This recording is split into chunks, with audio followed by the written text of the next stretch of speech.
93, je suis russe. Et j'avais une agence digitale en 2008 qui s'appelait Adiax, puis d'abord 2, puis 3, puis 10, puis 350 personnes, et qu'on a vendu l'année dernière au groupe Smile. Et puis je recommence de zéro, je recrée les startups, je remets tout en jeu, et on repart, on est 5 encore, et c'est comme ça. Et on va parler de l'inclusion numérique. Et d'abord, il faut dire que le numérique, le digital, c'est plus quelque chose d'anecdotique ou de niche.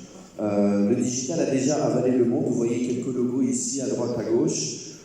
Il est en train de le faire un peu partout, dans tous les pays, tous les usages, toutes les pans de la société sont impactés. Toute notre vie est modifiée aujourd'hui par le digital à différents niveaux en fonction des pays, que ce soit toutes les organisations humaines sont un peu impactées à tous les niveaux, que ce soit au niveau du commerce, de la communication, de la santé, du divertissement évidemment, de la navigation, de l'agriculture par exemple. Il y a le digital peu à peu en train de manger, modifier les comportements, les usages et le commerce. Et malgré un taux de pénétration très élevé, donc on a une couverture numérique, accès à Internet un peu partout dans le monde, on peut avoir des téléphones portables, de la data un peu partout, même dans de moins en moins de zones blanches, comme on dit. Et malgré ça, le numérique provoque une distorsion, une fracture, une distance entre les gens qui maîtrisent, qui utilisent le digital tous les jours et ceux qui le subissent et qui en sont exclus. Et par exemple, cette fracture, elle est assez élevée. C'est-à-dire que même si on prend un peu partout dans le monde, on a à peu près 40% de la population qui n'est pas complètement autonome dans les usages numériques. Alors évidemment, c'est des seniors, mais aussi des gens qui sont un peu exclus, loin dans les zones rurales, par exemple. Et cette fracture, elle est pénalisante pour la société en général, pour le PIB bien sûr, pour l'économie, mais aussi au niveau de la société civile, ne serait-ce que pour des votes ou des consultations. C'est aussi un problème culturel, puisqu'on n'a pas le même accès à la culture. C'est aussi un problème de santé. Par exemple, si on ne peut pas prendre son rendez-vous chez le médecin ou si on n'est pas informé sur le coronavirus, ça peut avoir des répercussions très concrètes dans la vie de tous les jours.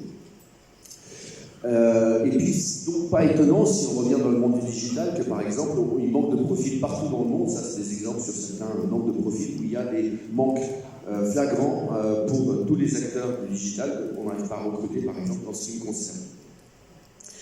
Et puis comment est-ce qu'on pourrait mieux faire? Harder, better, faster. Comment on peut faire mieux pour essayer de faire? Il y a quelques axes pour moi qui sont assez évidents. Le premier, c'est de former mieux et différemment les gens, les exclus, les oubliés.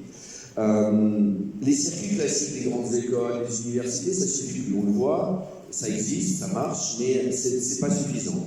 On voit aussi que d'autres façons de former existent. Par exemple, l'école 42 a un succès, il n'y a pas de prof, il n'y a pas de notes, et pourtant elle forme des ingénieurs brillants, enfin des développeurs brillants.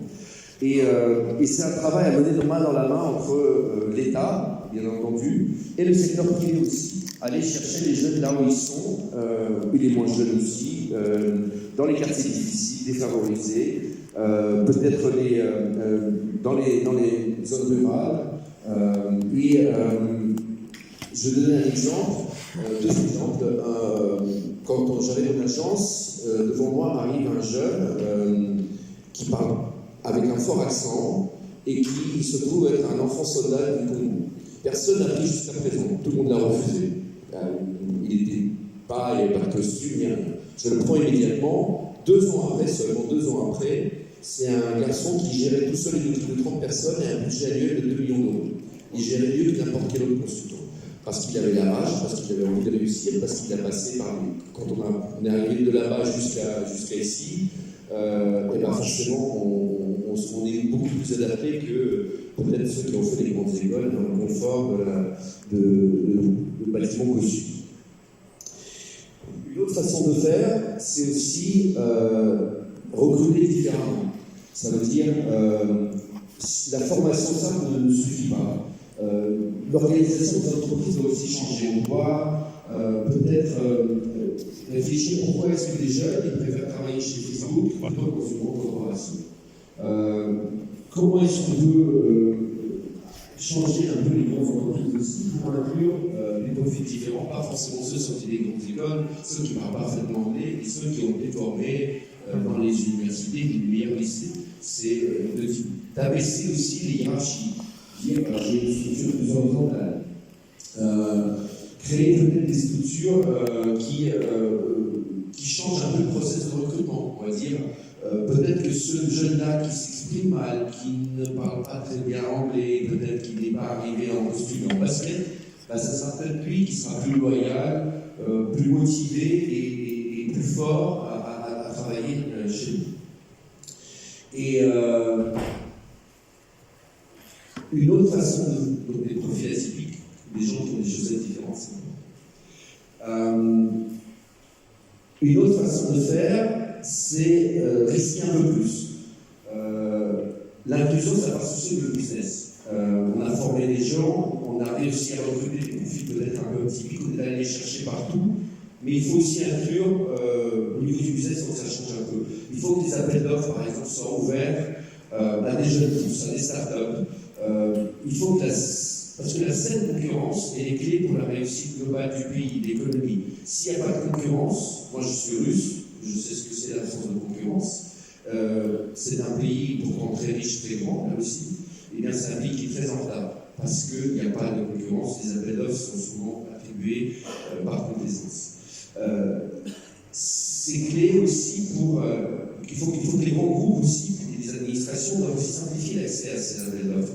Il faut essayer de créer des procédures simplifiées, des accélérateurs, donner une chance aux jeunes entreprises innovantes et empêcher par tous les moyens les grands groupes peut-être d'élever des barrières artificielles à l'entrée. C'est très important parce que ces jeunes pousses, ces startups d'aujourd'hui qui sont fragiles, qui sont créées par des jeunes qui ne connaissent peut-être pas tous les rouages du business, des appels d'offres, des procédures juridiques, du financement ou des banques, demain peuvent être des licornes qui font de belles exits. Ça existe, on n'y croyait pas en France, on n'y croyait pas en Ukraine, par exemple, c'est un autre pays que je connais bien, et l'Ukraine a vu apparaître Itab, qui est une start-up, une licorne en France, dans la Dakar et d'autres. Donc c'est possible. Et pourquoi? Parce que derrière, après ces start-up-là, ce sont des fonds qui vont revenir au Maroc, ce sont des fonds qui vont refinancer d'autres start-up, parce que quand on crée une entreprise et qu'on crée une start-up, quand on fait une belle exit, donc on récupère des capitaux, qu'est-ce qu'on fait? Eh ben, on va investir dans d'autres startups parce qu'on connaît, c'est que on a une proximité avec ça.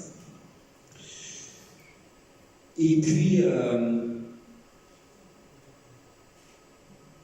pour moi, il s'agit aussi d'investir différemment. C'est important parce que c'est très facile d'investir dans l'immobilier. Moi, quand j'ai vendu ma entreprise, la première chose que j'ai faite, j'ai investi dans l'immobilier. C'est ce qui rapporte le plus, c'est ce qui rassure le plus. Et on sait ici au Maroc aussi, on est beaucoup investi dans l'immobilier si on a de l'argent. Mais il faut être honnête. Un immeuble, ça ne vous apporte aucune joie. C'est des bouts de pierre. Vous ne le regardez pas grandir, vous ne le regardez pas évoluer. Il est fait de se détériorer. Ça ne vous remplit pas votre vie. Et le confort, si on a de l'argent, on l'a déjà. Investir dans une idée qui devient une boîte, qui devient d'abord une idée, puis un entrepreneur. On l'accompagne, on l'aide à grandir, on aide à trouver des clients. Et puis d'un coup, ça devient 10, 15, 20, 30 personnes. Et puis elle existe. Ça, c'est une belle histoire qui va remplir votre vie. Et c'est ça qui fait finalement nos vies, parce que je ne sais pas, avec l'immeuble pour être enterré, c'est en ayant créé des choses, en ayant aidé des jeunes, etc. Donc l'investissement dans les startups, il doit être facilité, tant au niveau de l'État, au niveau fiscal, et il faut aussi changer les mentalités.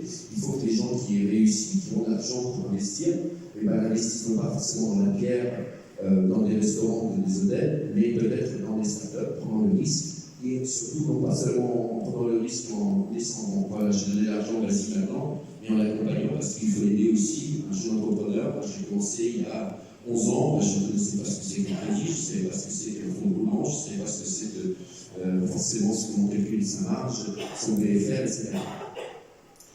Et puis, je pense aussi que ce qui est très intéressant, c'est que pour moi, le Maroc, c'est le pays Je connais bien la Chine, j'ai travaillé en Roumanie, j'ai travaillé en Ukraine beaucoup, aux États-Unis, le Maroc je le connais bien, c'est le pays qui a le plus de potentiel au niveau digital à jouer sur la scène internationale.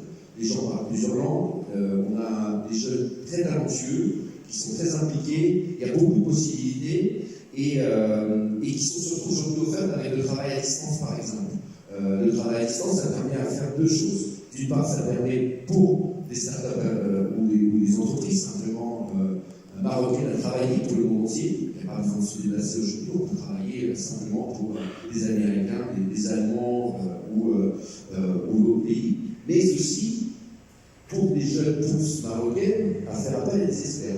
On a un problème forcément quand on démarre, c'est qu'on n'a pas forcément l'expertise. On a une idée, on sait créer cette idée-là, mais on ne sait pas forcément toutes les implications, on n'a pas toute la vision qu'on peut avoir sur l'intelligence artificielle peut-être, ou d'autres. Il n'y a peut-être pas assez d'experts localement. Si on est surtout dans un village un peu plus reculé, ou si on est dans notre ville. Eh bien, on peut aujourd'hui faire appel à l'expertise dans le monde entier. Ça demande quoi? Ça demande deux choses.